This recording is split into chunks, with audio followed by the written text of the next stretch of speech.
All right, back again. Episode 12, Everything and Nothing podcast. Welcome back. It's been another week, and I think I said it in the last podcast. I thought this week was going to drag, but it actually was one of the quickest weeks I've ever lived through. I don't know how. It keeps getting faster and faster. It's scary, but I needed that week to go fast, and Thanksgiving week is here. 3 days of work, and then vacation. I'll get to that in a little. First, just want to start off with football picks. Had a really good week last week. Went 10-4. The games I got wrong. Titans destroyed the Packers. Not really sure what's going on in Green Bay. They need to figure it out because they have the team to be good, but they're just playing like shit. Redskins beat the Vikings because fuck me, right? And Steelers lost to the Cowboys because fuck me. And the Pats lost to the Seahawks on a last-minute drive on the 1 yard line or 2-3 yard line. The Pats ran it, didn't work. They threw it, didn't work. So a little payback, I guess, for Seattle, but at least they tried running it on first and second and third down. Because that's what the Seahawks should have done in the Super Bowl. The last play they chose, I'm not sure why. They just did like a little fade. There was a lot of contact, I think, both ways. I think it was a good no call. The announcers thought it was a good no call. But, I mean, it's not really going to affect the Pats. It's their second loss. They're easily going to win the division. They're easily probably going to win the conference. So, really just not a big deal for the Pats. So this week, I got Steelers over Browns, obviously. Cowboys over Ravens. I think Cowboys will probably easily destroy the Ravens. Lions over Jaguars. Lions are just the better team. They're actually pretty good this year. I wasn't sure how they were gonna play out, but they're impressing me. They're not there yet, but they're definitely improved from last year. And that's crazy because Megatron is gone, so I don't know really how they improved, but they did. Also, Golden Tate has been basically useless, so it's pretty shocking. Titans at Colts. It's a toss-up, but I'm going to go Titans. I've doubted the Titans a lot in the past, and they're proving me wrong. Marcus Mariota is unreal when he's in the red zone. He's never thrown an interception in his 1.5 years.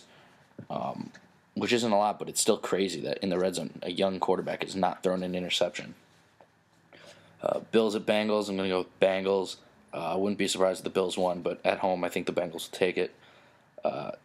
Chiefs at Bucks, or Bucks at Chiefs, excuse me. Chiefs, I think. That division is just so good. The Chiefs, the Broncos, and the Raiders are all up there. They're all 7-2 or 6-3. Yeah, something like that. And that's going to be close. Broncos and Raiders, I think, are going to take it, and I think the Chiefs are going to be left out. I think the Broncos will get the wild card spot, though. But that's for another time. Bears at Giants. I have the Giants. Should be an easy win for them. Bears really do suck, so if it's even close, then the Giants are not doing well. But Giants right now have the third best record in the NFC. They are in line for, I think, the fifth spot now because the Cowboys are good and you can't get a top 3 spot without winning division. Sorry, 4 spots. But it's okay. Giants right now are in the first wild card spot, and hopefully the Cowboys lose a game and then we beat them, so we'll be up. And if we can win out the rest of the year, or the Cowboys lose another one, there's a chance the Giants can win the division. It's slim, but it would need a Cowboy loss, and it would need the Giants to beat the Cowboys, and the Giants need to win out. The Giants' schedule isn't that hard, actually, but we do have to play the Steelers, which I'm worried about, and the Cowboys. And then the Eagles and Redskins are always... It looks like we should be able to beat them, because we lost the Redskins, but we're a lot better. They're a lot worse now. And we just beat the Eagles, but you never know with division games. Next, I have Cards at Vikings. I think the Cardinals will win. I think this will be 5 losses in a row for the Vikings. I just don't know how they were so good and now they're so bad. Dolphins at Rams. Rams are home, but I'm going to go with Dolphins. They're really improving. Now they're playing like the team I thought they were. I think they're 5-4 now, so that's pretty good considering how they started. Pats at 49ers. This has trap game written all over it, but the Pats are too good to get trapped. Pats are going to win. Eagles at Seahawks. I'll go with Seahawks, hopefully. Give a little more breathing room from the Giants and the Eagles. Packers at Redskins. I'm going to go with Packers here. Wouldn't be surprised if the Redskins won. But the Packers should be able to beat them. They are a better team, but they're not playing like it. And then on Monday night, we have Texans at Raiders, 2 good teams. I don't think the Texans are as good as their record shows. I do think the Raiders are as good as their record shows. I think the Raiders are going to win. And then next Thursday, we have the Thanksgiving Day games. Vikings at Lions. I'm going to go with Lions at home here. I feel like they never really win on Thanksgiving, but this would be 6 losses in a row now for the Vikings, which is pathetic considering they were 5-0. Now they would be 5-6. And then Redskins at Cowboys, the classic Thanksgiving game. Cowboys should run through the Redskins. I'm actually obviously going to be rooting for the Redskins, so hopefully they can come out with the upset, but I don't think so. And then Steelers at Colts. I'm going to go with Steelers by probably more than 1 touchdown. So yeah, that's the Thanksgiving Day games for next week. Go over my Thanksgiving Day plans. I leave. I don't know if I did this last week, but whatever. I'm going to do it again. I'm leaving here at like 11 or 10:30. My flight's at 11:55. Getting picked up by Matt, my brother, at like 8:30 in the morning on Thanksgiving. And then we're going to hang out and then go to the Thanksgiving dinner. Surprise everyone because they don't know I'm coming home. And then on Friday, I'm going to be going to Boston, hanging out with all my college friends. That will be an amazing time. And then Saturday, I hang out with a lot of my Fairfield, Connecticut friends. And then at like 4 in the morning, I'm going to have to go back to the airport for my 5:45 flight back. Then I land here at like 9, I think, and 8 or 9, and then I'll get a ride back to my house and should be in time for the Giants game. So that'll be a really crazy weekend. I'm sure it'll feel like a minute, but gonna be an awesome weekend. Gonna record a podcast or 2 while I'm home, maybe a video or 2 to put up on here, and it should just be a great weekend. All right, huge wrestling weekend. NXT Toronto is tonight. It's in actually like an hour and a half. And Survivor Series is on Sunday. As I scramble to pull up the card on my phone. I did record this I went on the House Party app, which is an app where you can FaceTime with multiple people at the same time. I went on with my brother Matt and my friend Griff, a.k.a. Murph, who's from Toronto, who I met at Survivor Series 2014 in LA at the J-Dub Marriott. Ever since then, we became pretty close and we go to shows together, and we talk all the time. But Griff decided to be stupid and be like, yeah, let's do it now. And he was at a Starbucks. He was also with 2 other people going to the show that I'm friends with. It didn't come out well at all. Sounded stupid. So I'm just going to call Griff probably next week to review the show, get his live review as I did with Matt at Hell in a Cell. So I'm just going to go over my own predictions. So first we'll start with NXT TakeOver. There's only 5 matches. So hopefully they all get like 13, 15, 20 minutes. First, we're starting off with what I think will be match of the night, hands down. The Revival versus DIY. Dash and Dawson versus Gargano and Ciampa. These 2 are amazing. If you don't believe me, watch TakeOver Brooklyn. I was there live. It was one of my favorite matches I've ever seen live. And it's crazy. It's like they didn't do anything high risk. They didn't do anything crazy. But the wrestling, the drama, the storytelling, it was just so perfect in every single way. It got praise from almost everybody. I don't know anyone who had a bad thing to say about that match. And this one's 2 out of 3 falls. I'm just really hoping they don't do the classic one person gets a pinfall in the first 3 seconds of the match, and then the other team comes back, and then it comes down to it. I hope like each fall is like 10 minutes. I think that'd be amazing. But I'm gonna go with DIY. I'm gonna say they take the tag titles. I'm gonna be super jealous. Matt said this to me too. If DIY wins, he's gonna be so pissed because we wanted to see them win live because we love those guys. We didn't. We thought we did. We thought we were going to, and they didn't win. So we're gonna be really upset. But I'm gonna be so happy that Ciampa and Gargano win. I used to hate the Revival, and then it became like a real respect hate, and now I'm kind of liking them because they're so good. But it's so fun to root against them. I'm going Revival all the way in my heart, in my brain. I'm gonna say Revival wins the first fall, and then DIY wins the next two, which is fine with me. Next, we have the finals of the Dusty Classic: Authors of Pain versus TM 6-1. I've already gone over why I don't like this match, the tournament wasn't good. A lot of it, again, was with luck and bad luck, guys getting hurt. And then just, they had debuted Sanity, and Authors of Pain had to be in it, and you can't really have them lose. I'm actually going to go with Authors of Pain winning. I could see TM 6-1 with the upset. Paul Ellering is going to be suspended above the ring in a cage.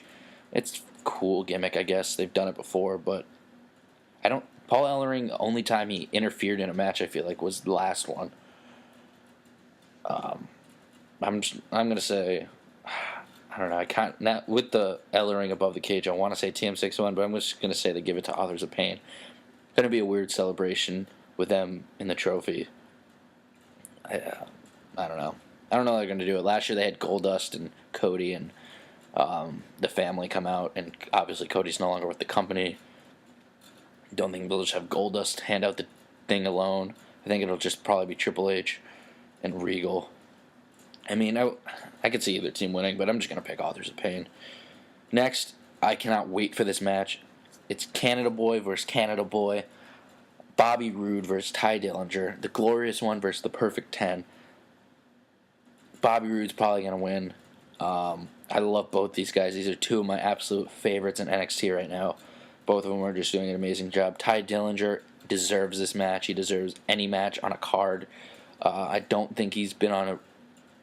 Well, he has. He was on TakeOver Brooklyn 1, getting squashed by Apollo Crews. He's never been in a real feud match on a TakeOver as far as I can remember. Yeah, I don't think he has at all. He's over. He got himself over when he changed his gimmick to the Perfect 10. NXT Brooklyn 2, he got the loudest pop of the night, cheers-wise, because Shinsuke probably got the biggest pop, or tied for the biggest pop with Ty, but we were all singing his theme song, same with Bobby Roode. So it was like, we really cheered for Ty Dillinger. I could see this match starting the show. Ty coming out first, get the crowd pumped. I think this would be a good opening match, too. Because all these matches are kind of like main event worthy. I mean, Authors of Pain, TM 6-1's not, but it's for the Dusty Rhodes tournament, so it's kind of a big deal. So, I'm going to go with Rude. It'd be awesome if Dillinger could win, but for story purposes, I don't see Dillinger winning. Hopefully, they just send him off, and he goes to Raw or SmackDown and does something. Hopefully they don't give him the Breezango treatment or the Shining Stars treatment. Well, Shining Stars weren't in NXT, but Tyler Breeze or Apollo Crews, where now they're just doing nothing when they really should be doing a lot. Revival as well, I hope they go to Raw, and I hope they're the ones that beat the New Day. Not that I want to see New Day lose, but if they're going to, I want it to be the Revival. I mean, if they're not going to get called up yet, I have no idea when they would. It's just crazy. They're the best tag team probably in WWE right now. Next is that NXT Women's title match. Asuka versus Mickie James. I mean, Mickey's not winning. This was just a cool thing to do. They were going to have Trish come back, but she was pregnant, which would have been awesome in her hometown of Toronto. But Yeah, I mean, no one else could face Asuka right now. I only said Ember Moon could, but they haven't built her up at all since Brooklyn. She's had one or two matches on TV looking good, but that's it. She hasn't been in a story. She hasn't been winning every week. She hasn't been doing much. So I think they want to slowly build to Ember Moon versus Asuka, I guess, because they don't want to have Asuka lose or Ember lose yet, because I think they need the women in the NXT Women's Division, and the Raw and SmackDown rosters. I don't want to say they're kind of stacked, but they're, I don't know. SmackDown's pretty stacked. All the women are doing something great over there. Raw's got the big three. I mean, Asuka could go to Raw. I mean, they need other women, but NXT will have nobody once Asuka leaves. I'm gonna go with Asuka, obviously. That should be good, though. I haven't seen Mickie James wrestle in a while. I don't know how long it's been since she's been in TNA or anything, but it should deliver. And then main event, Shinsuke versus Joe. I honestly would think Joe could win if the rumors hadn't been that they want Nakamura down there for a while. So I'm gonna go with Nakamura anyway. I would have picked him, but I could see Joe winning. Now I kind of can't really see Joe winning. Actually, I kind of just talked myself into thinking that he could, because if they want him down a while, they could extend this feud by having Joe win. No, I think Nakamura's going to win. If anyone, Joe's going up, rightfully so. And Nakamura has a lot of guys he could feud with. Nakamura for the win. Poor Joe, though. He's like such a badass, and he's really doing a good job on television. The Nakamura Joe feud, this match rightfully is the main event. They're killing it every week. They're on TV. Nakamura's showing a different side of him that the WWE universe hasn't really seen. He's beating up security guards and shit just to get to Joe, because Joe beats the shit out of him. But Joe fucking gets 4 title shots against, or he gets 3 pay-per-view title shots against Balor and loses all of them. Then wins at a house show, NXT Lowell, in Massachusetts, and somehow wins there. Then beats Balor at another pay-per-view, and then does he beat anyone? I don't think he even had was there another takeover before he lost to Nakamura at Brooklyn? I don't even know if there was. But then he loses to Nakamura, and he's going to lose again. He's not even really getting buried because he's facing guys like Balor and Nakamura. But Joe's awesome. Hopefully he does huge things on Raw or SmackDown. I kind of want him to go to Smack. I think he'd be better on Raw, but I kind of want to see him to go to SmackDown so he could face John Cena, because they trained together when they were both starting out, or at least when Cena was starting out. So that'd be awesome. But yeah, so Nakamura, Asuka, Rude, Authors of Pain, and DIY for TakeOver. Now on to Survivor Series. Last I heard, the main event was Brock versus Lesnar, which is kind of stupid. I'm not going to argue with it because it is huge, but this is supposed to be Raw versus SmackDown right now, and they're just being like, fuck it, this Raw match is bigger. This Raw match is bigger than any Raw versus SmackDown feud, but I'm not going to be as mad as I was for No Mercy, or if the women's Hell in the Cell match didn't main event. But let's just go over all the matches. Brian Kendrick versus Kalisto. Rumor has it SmackDown's getting the Cruiserweights. Rumor has it Raw is getting the Intercontinental title. I have no idea why those two would switch. If you want to bring the Cruiserweights to SmackDown, fine. You don't have to take the Intercontinental title off of SmackDown. I know it's a 2-hour show, so that means Cruiserweights will probably get 1 match per episode, but it's not a mid-card title. It's an exclusive title to a weight class. Raw does not need Intercontinental and United States. But I'm just going to pick Brian Kendrick. Fuck it, because I don't want it to happen. And Brian Kendrick just got the title. Yeah. Next is Miz versus Sami Zayn for the Intercontinental title. Again, I'm just going to pick Miz because I really just want those titles to stay the same. Like my brother Matt said, maybe they trade Miz to Raw because they don't think he was going to win, and Sammy wins and brings it to SmackDown. Something like that. Or I said if they trade him, Miz would probably retain and stay on Raw, just so the worst thing happens. But I'm going to go with Miz and stays on SmackDown. I'm probably wrong, but I'm just hoping. Next is a 10-on-10 Survivor Series tag team match. So 5 tag teams we got for Raw. New Day, which I'm sure will be Big E and Kofi. Enzo and Cass, The Club, and Cesaro and Sheamus. Oh, so and the Shining Stars. Shit. Shining Stars, I think, tricked Golden Truth into giving them their spot. I don't know. It's stupid. Versus Team SmackDown, Slater and Rhino, Hype Bros, Alpha, Usos, and Breezango. Glad Breezango's in this match. They deserve it. Fuck. I think they're going to give it to Raw. I'm going to go Team SmackDown.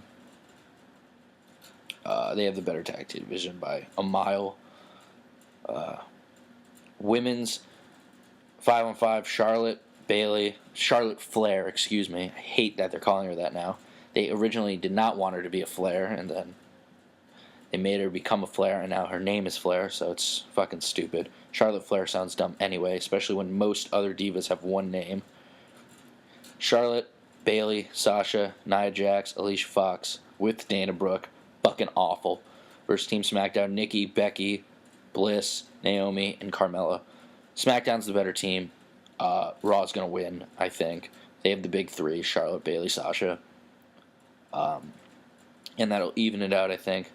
I think the rumor was that Raw is going to win the tag and the women's, so that would make no sense for the last match to be meaningless. Unless SmackDown, I guess, won both the Intercontinental and the Cruiserweight, but I don't know. I'm going to say Raw wins the women's. And then Team Raw versus Team SmackDown for 5-on-5, best versus best. Owens, Jericho, Roman, Rollins, Braun versus AJ, Dean, Shane McMahon, Randy Orton, and Bray Wyatt. Honestly, all in all, I think Raw has the better team. SmackDown, I think, is going to win. I'm going to pick SmackDown. They're going to put them over big, make AJ look good. I think AJ and Dean will probably be the lone survivors, so they can. I don't know. Something will happen at the end with them because they still have a TLC match in December, and then Lesnar Goldberg. Pretty obvious. Lesnar's going to win. Goldberg won the last time in 2004. This match is going to suck. It's going to be like a couple suplexes, a spear, a jackknife, a kick out, an F5, a kick out, an F5, and a win. Something stupid like that. It's going to be probably 7 minutes. I think overall NXT is going to be an amazing show. I think overall, until the main event, Survivor Series is going to be really, really good. But Kalisto will probably win, and Sammy will probably win. And it's awesome Sammy's will get the title, but it's just going to piss me off that those titles are on those shows. Match of the night, I'm going to go 5-on-5, best versus best. I think the tag match will probably be a clusterfuck until like the final 4 teams are there. Shining Stars and Breezango will probably get eliminated almost immediately. Then Hype Bros probably. And then probably Enzo and Cass, or the Club will probably get eliminated. It will probably be New Day, Enzo and Cass, Cesaro and Sheamus versus Slater and Rhino, Alpha and the Usos. Probably down go Usos. Probably down goes Enzo and Cass. And then it'll be Cesaro and Sheamus in the New Day versus Slater and Rhino and Alpha. I don't know. Alpha hopefully gets the win with Slater and Rhino. Those 4 survive. I don't know. I'm just trying to predict. Like I said, AJ and Dean will probably be survivors for SmackDown. And then Sasha, Bayley, and Charlotte, I think, will all be survivors. And it'll come down to probably Becky and Nikki. And they'll both get eliminated. I can see them doing the 3 Raw women like that I just said, and Becky being the 4 horsewomen. They all have to beat the shit out of Becky, because poor Becky. Alright, that's enough wrestling for now. Hopefully those shows deliver. I think they will. I hope Griff, TJ, and Keith, and Justin all have a good time. and everyone else that's going. But now I want to talk a little bit about baseball. I know the season just ended, but free agency has started. Couple moves have happened. Couple things have been undecided. Talk a little about the AL East, and then I'll go into the whole MVP voting. McCann got traded from the Yankees yesterday for two A-ball pitchers. Apparently they're hard throwers, which is what Cashman really likes. They haven't been past A-ball. Yankees are still eating $5.5 million a year for the next 2 years, so $11 million overall. I was listening to the Michael Kay show when it happened, and he didn't like it that much. I think his exact words were, "I'm not in love with this deal. I think we're eating too much money, and now the Yankees probably won't have enough money to go get Beltran as their DH next year, unless they offer him a 2-year deal, which is probably not smart," which I agree, which leaves Boston to probably get Beltran. Not really sure. Maybe. Hold on. I want to go through each team. If we talk about Boston, how I think they're going to be next year, it's pretty impossible for Porcello and Stephen Wright to do what they did last year. So I think that Boston's overall not going to be as good of a team as they were last year, unless they get a big free agent like Encarnacion or Beltran to fill Poppy's shoes or in a pitcher. And there's not that many pitchers out, like starters at least. Closers, you got Jansen, who I want the Yankees to get, and Chapman, who I want the Yankees to settle for if they don't get Jansen. Or Jensen, I think it's actually pronounced. But Porcello and Wright can't duplicate what they did, because one had a Cy Young season, and the other one was a stud knuckleball pitcher, so I don't see Boston being as good. They still have a great lineup, but Poppy was their heart and soul, and he hit amazingly. So it's going to be different, and I don't think they'll win the division next year. As for the Blue Jays go, it all comes down to whether they sign Encarnacion and or Jose Bautista. I think both of them walk. I think other teams will offer them huge deals, and I don't think either of them will honestly play as well as they did in Toronto. And if that happens, Jays are fucked. All they have is Donaldson. Pilar is all right. And then they have Saunders is decent. Russell Martin's getting old. I can't even name any other players right now. My mind's drawing a blank, but that's not a good thing if it is. Those two were huge in the last few seasons. So if they both walk, bye-bye Blue Jays. Which really helps the Yankees, because the Yankees, with all their new young kids coming up, have a chance to take this division. But all those pieces have to fall into place. Encarnacion and Joey Bats have to walk. Beltran would have to sign probably with the Yankees or not in the division. I mean, a lot's going to happen from now until the start of the season, so I can't make a prediction yet, obviously. So let's go into MVP talk. Now, Mike Trout won it. It came between Jose Altuve, Mike Trout, and Mookie Betts.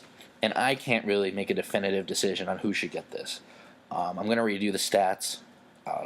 Let me know who you think should have won it. Not based off heart, based off your brain and reading the stats.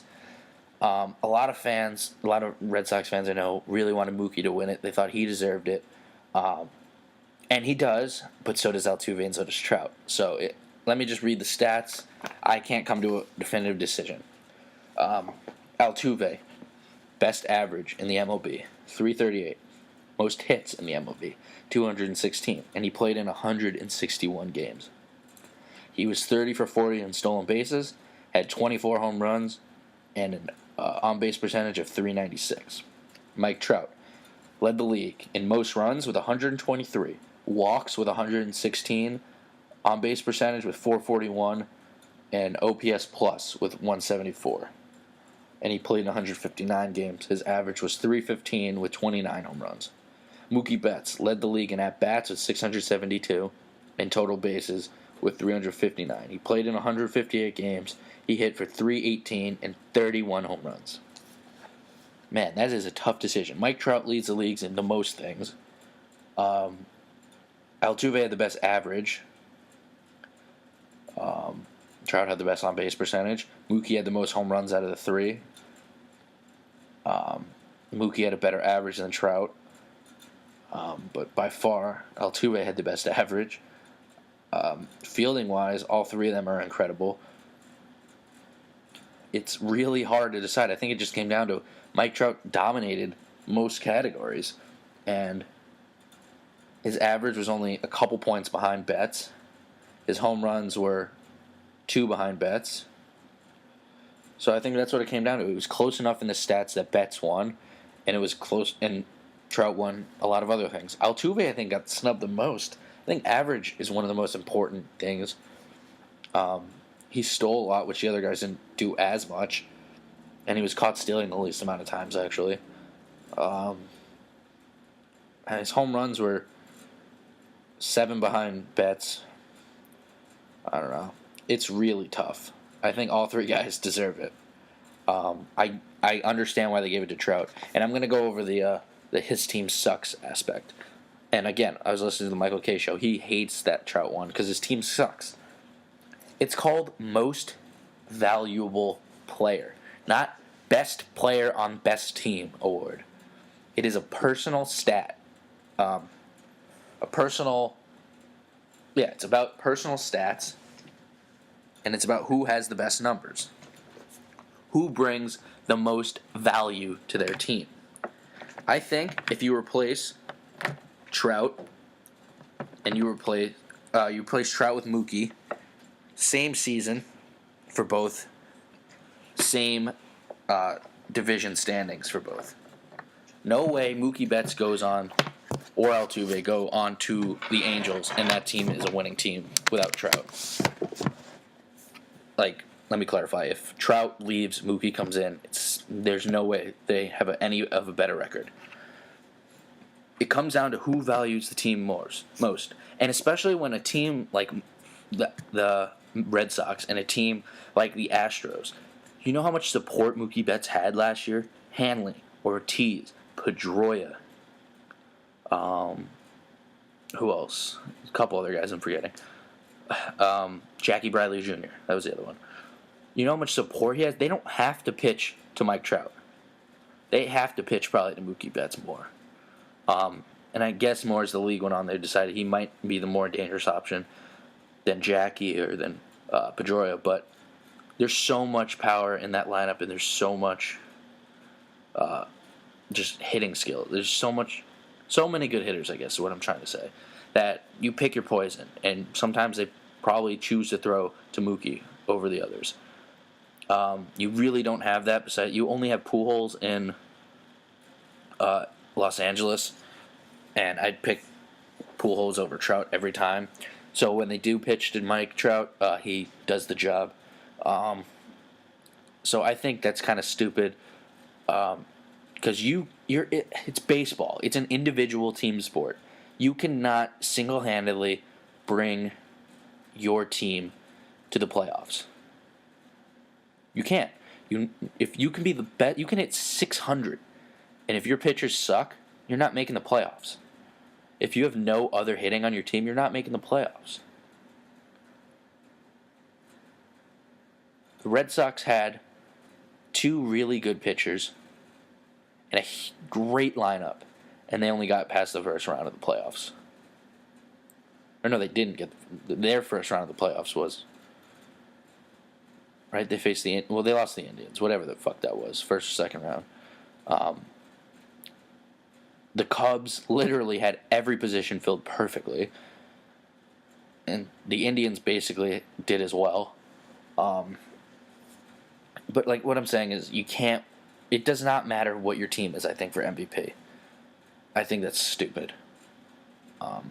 You can't. It's most valuable player. Who is the most value to their team? Mike Trout had the most value to his team. Didn't mean it in wins, it just meant in stats. You can't win by yourself in this league. It's not the NBA. So if in the NBA the most valuable player can bring his team to the championship or the playoffs. But again, doesn't mean they have to.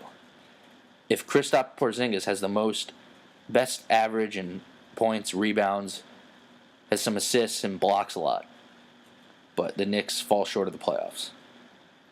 And Steph Curry has decent numbers, and his team makes the playoffs, but he played probably no fourth quarters this year. Who was better to his team? Who was better to the league? It would be Porzingis. That's a terrible example with little information, but I hope you get what I'm trying to say. Most value to the league, to the team. Mike Trout, I think, deserved it. I think Mookie and Altuve could have gotten it, and it wouldn't have upset me or most critics. But I think the team aspect, it just makes me upset when people say his team sucked. He did literally all he could to make his team good, and it just doesn't work that way. It doesn't mean he shouldn't get an award for being the best player in the league, because he is the best player in the league. Enough out of that. It's already been 36 minutes in this podcast. I could talk about the Rangers, but I did the other week. They're killing it. Michael Grabner, even in the loss yesterday, scored again. That's 11. No one thought that he would have scored this much. Bruins right now are struggling, but they're also playing really well, which is funny, too, because the best goalie in the league right now. I didn't even notice that until I looked at the stats the other day. He's playing out of his mind. He needs to play more often, I think it is, and they sit him too much. Or if he did play more often, he wouldn't be as good. I mean, good for him. He had a bad year last year, I'm pretty sure, and the team had a pretty disappointing year. Rangers, though, I think they have a really good shot of winning the division and being maybe best team in the conference. They don't play Montreal till next month. No, till January, sorry. They play Pittsburgh twice, though, this weekend. Or is it this weekend or beginning? I think it's Monday and Wednesday. Yeah, Monday and Wednesday they play the Penguins. That's going to be a real test. They'll probably split, I think. But hopefully the Rangers take 2. Hopefully they don't lose 2. Rangers, they're playing really well. And I'm shocked at who's playing real well. Well, really everyone's playing well, but our defense hasn't been slacking. Holden's been playing well at some D. McDonough's having a great year so far. Girardi and Stahl have not done anything to lose us games, which is weird, though. We lost to the Canucks. We lost to the Blue Jackets. We're losing to some weird teams, but we're beating great teams. And even the Canucks game, we lost by 1 or 2, and we beat them a couple days later by 6. But it'll be really disappointing this year when we are one of the best teams in the league. We beat the Capitals in the first round, and then we lose in the second round every year. Hopefully that doesn't happen. I don't think I could take another Stanley Cup loss either, so let's just win it this year, boys. Let's just win it. Basketball, the Knicks are, iffy. They just won a game, and then they lost to the Wizards, who were one of the worst teams in the league. So they had a chance to go to 500 and didn't. I still think they're going to be a 8, 7 seed at most and go nowhere, but that's a huge production from last year. Rose is playing real well, so people already thought he'd be hurt by now. Joakim Noah's playing fine, I think. Porzingis is out of his mind. Melo's doing all right. So it's not terrible time to be a Knicks fan. It's just never a great time. But all right, I'm going to wrap it up here. It's about to be 40 minutes. Mostly sports talk this week, like most weeks. But yeah, thank you again for listening. Yada, yada, yada, same old, same old. Subscribe if you haven't. Watch all the other videos if you haven't. More videos coming soon. Probably I'm going to try to record at least 2 sketches on Thanksgiving weekend. So that'll be fun. All right, thanks for listening. This was episode 12. Many more to come.